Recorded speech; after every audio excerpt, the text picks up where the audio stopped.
Can you believe it's been 29 long years, almost 3 decades since we have last seen Bill and Ted, and they are finally back. And there's so many questions here. How would it be done? Would it mess up the integrity of the first two? You know, could they get back into that little, ridiculous role that they had back in the day? You know, they have both, have had much success in their careers and very versatile roles, but could they really bring back that magic like they did in their previous films? And I'm here to say that Bill and Ted Face the Music, oh man, this was just amazing. It really brought me back to when I originally seen the first two, and I loved it. It was so good on so many scales. But the short answer here is that it is the same ridiculous adventure, but just with updated special effects. You know, they really captured the magic like they had in the first two. They continued the story immediately leaving off of the last one, which was in 1991. And it just, again, it's just with better updated special effects, the same type of jokes, humor, and all that other good stuff. To be quite frank, if you've never seen the first two, this movie felt a lot of what Orville feels to me. That's that type of wit humor and so on. And with the CG and the special effects, it gives me that feel here. So if you love that, I absolutely think if you've never seen the first two, jumping into this one, you will appreciate it. If you have an appreciation for this type of genre and stuff like Orville and so on, but I definitely highly recommend that you watch the first two, because there's so many callbacks from the first two that you may not understand unless you do so. But yes, Keanu and Alex are back, and along with a ton of other originals as well, as all your favorites do make their return. So it's just magic for this to happen. Again, it's been 29 years, and we have had a lot of franchises resurrected, but typically you don't get your main cast members back.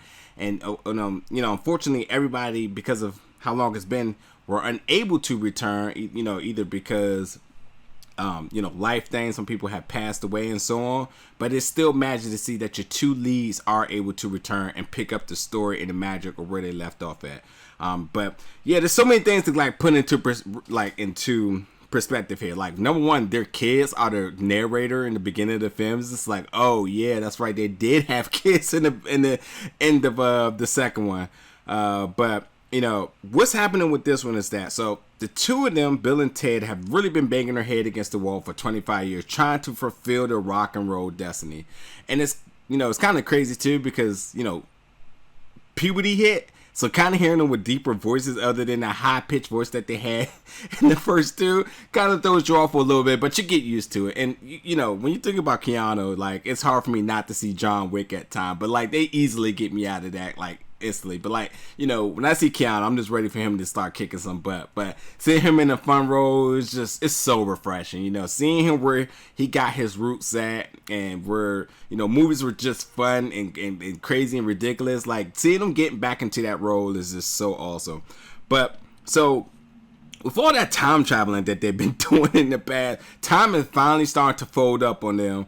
And, people are starting to randomly appear from all over time into the current time now. So they have 77 minutes to create the song that unites the world. That's right, time, space, and reality. And it's up to them for them to save all of it by creating the perfect song. Not to mention they got, we know how buddy the two of them are.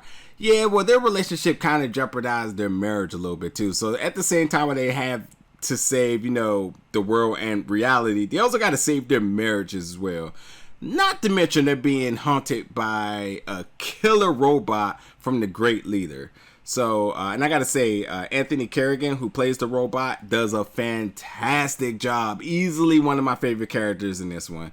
But so that means now, this is where the kids come into play here, because the kids who are now 24 years old. Now, if you remember from the first Bill and Ted movie, where they had to go back into history to bring all these historic icons and figures for them pretty much to do their history project. So they went all throughout time to bring all these people into the present time in order to get the project done.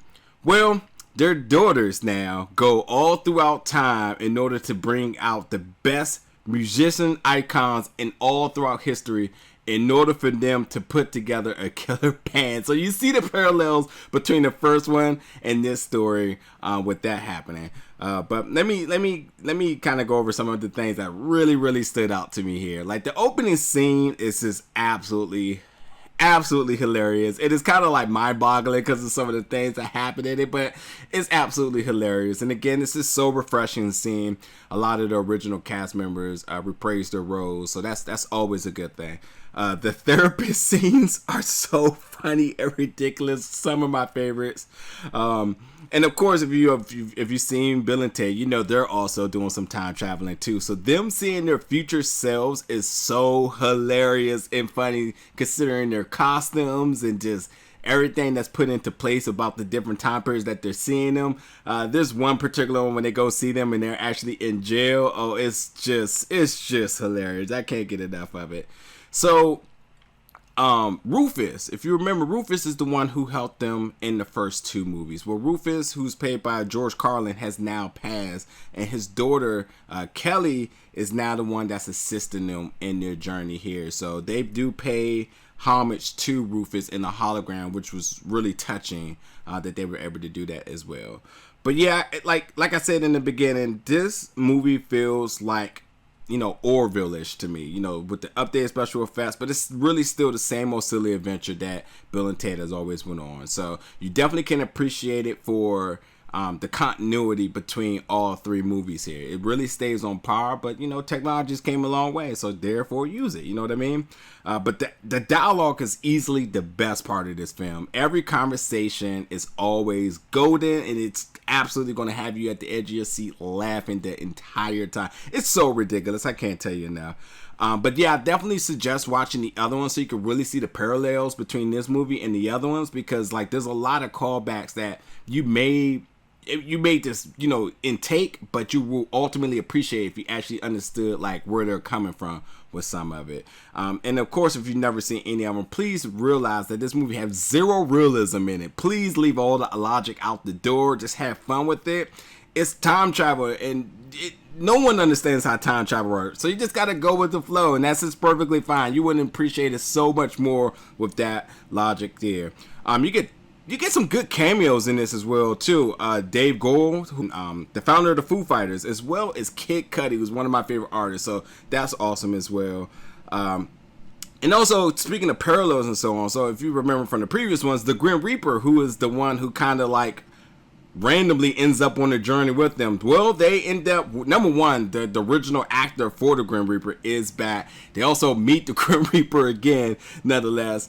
But they end up doing a similar parallel, like how the Grim Reaper just went on a random journey with them. They end up picking up another shrag of somebody who just doesn't make sense to be on a journey with them, but this is absolutely hilarious. So Dennis Caleb McCoy is all I'm gonna say, because that character is absolutely hilarious. And you know, if you've already seen the movie and you watching this now, there's a reason why I'm saying what I'm saying, so that there's no spoilers here. But Dennis Caleb McCoy is absolutely hilarious and one of my favorite emotional characters, who should not be emotional nonetheless, but one of my favorite emotional characters in the film. Oh my god, I swear it's so golden. But yeah, you know, there is definitely a few of the air guitar moments, and you definitely can stay ready for those. Like, you know, just the callbacks. They just bring everything, you know, full circle here. But yes, you definitely want to stay through the credits, because number one, watching the credits, you see so many different scenes of them just playing homage to different types of music and dance from all over, but quite frankly, people just having fun. And then there's an after the credit scene that you don't want to miss. So you absolutely have got to check this film out. I cannot believe that it's been 29 years, almost 3 decades, and we finally have it here. Bill and Ted Face the Music, and it is amazing. This is just, you know, with theaters and stuff opening back up, this is just the right movie to like get everybody back into that happy feel and being back into the cinemas and so on, because, you know, it's been a crazy 2020, and I think when it comes down to getting people morales back up and excited to go back to the theaters, this movie executed on all levels. So Absolutely, as always, thank you for watching my review. And come back in the comments after you've seen it. Let me know what you think. If you haven't seen it yet, are you excited for this? Because I am. I know you gotta be. So definitely come back in the comments, let me know. And I'll catch you for the next review very soon.